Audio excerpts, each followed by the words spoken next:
Alright, Shalom Makim, Yabashima Shai, Brakathum to my dear brothers, little my sisters out there. All praise to Yabashima Shai, divine to the apostles over there at Great Millstone. Peace and mercy to the elect. Shalom. Alright, Shalom Makim, Yabashima Shai, Brakathum.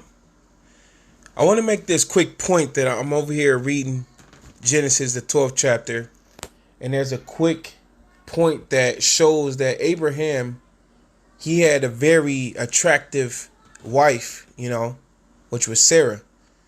But even though her looks, her attractiveness was there, he still held himself as being the head of the household, or being as a man over the woman.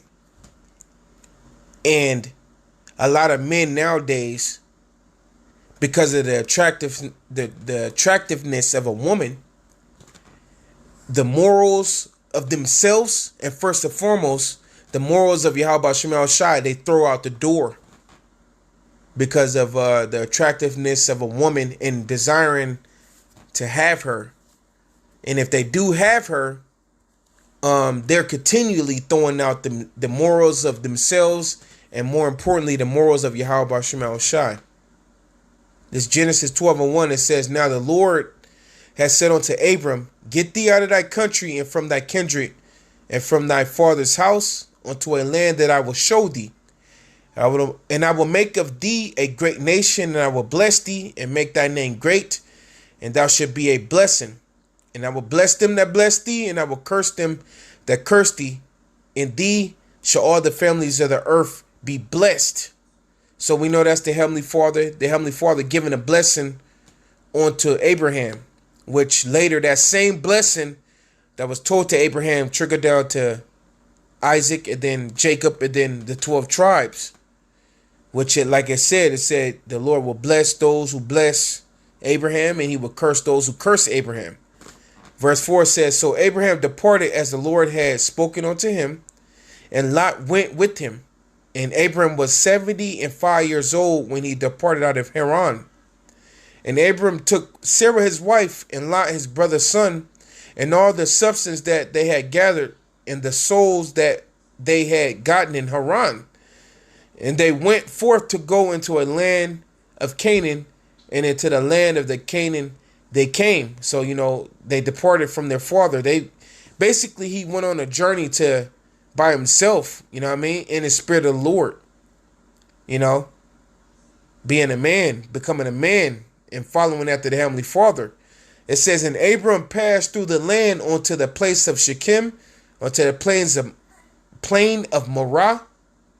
And the Canaanite was then in the land," because prior to Abraham receiving, let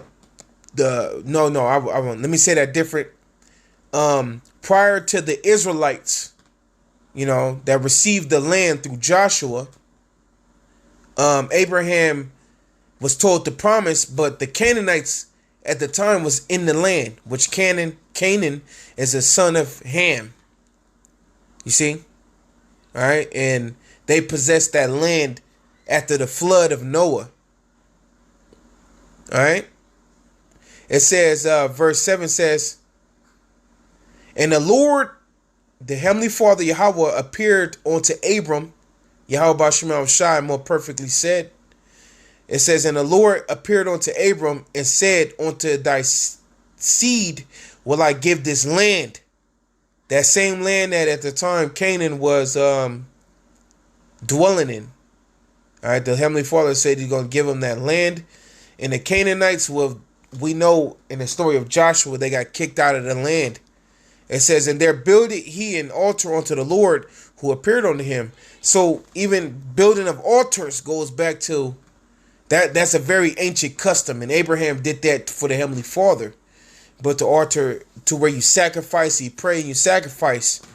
It says, "And he removed from thence onto the mountain on the side of Bethel, and pitched his tent, having Bethel on the west and Hai on the east. And there he built an altar unto the Lord, and called upon the name of the Lord. And Abram journeyed going on still toward the south, and there was a famine in the land.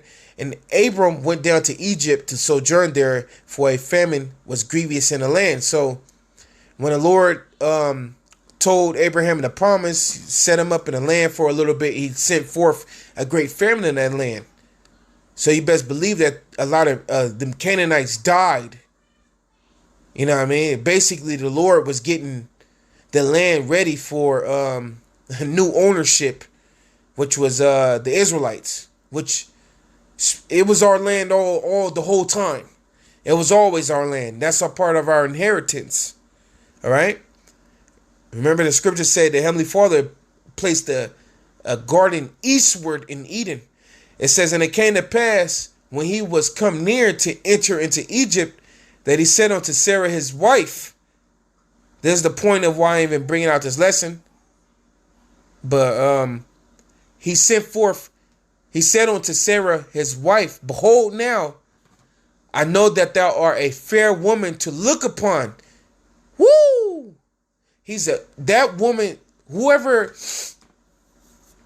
was the wife of Abraham, that woman right there, she was very, very beautiful. Very beautiful. Very fair. So much fair, right?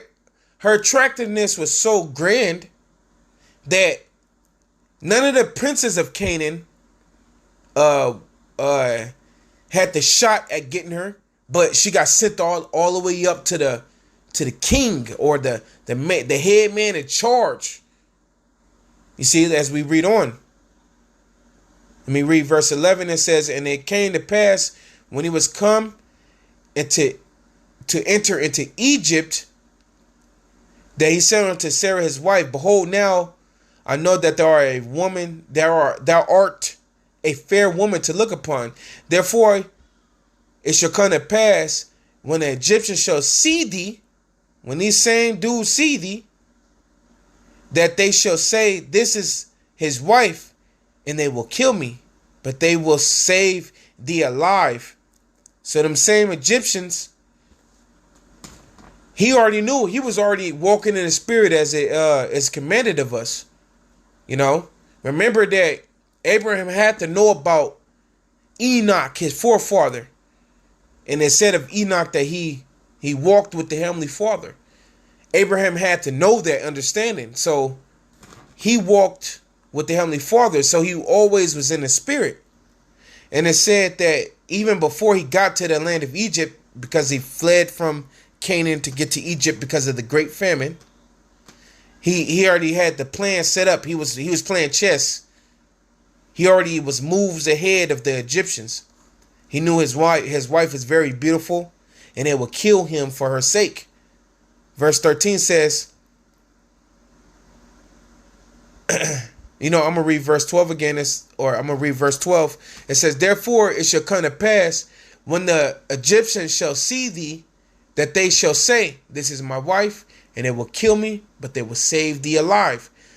Say, I pray thee, thou art my sister. That was the plan, to say, nah, you ain't my woman, you're my sister. It says that it may be well with me for thy sake, and my soul shall live because of thee. And it came to pass that when Abraham was coming to Egypt, that the Egyptians beheld the woman, that she was very fair. She was fine. It says the princes also of Pharaoh saw her and commended her before Pharaoh, and the woman was taken into Pharaoh's house. Her beauty got her all the way up into Pharaoh's house. And Abraham was orchestrating a plan with a very beautiful woman. Her beautifulness wasn't controlling him or manipulating him. But he used that beautifulness, as we know in the story, to get advantage over.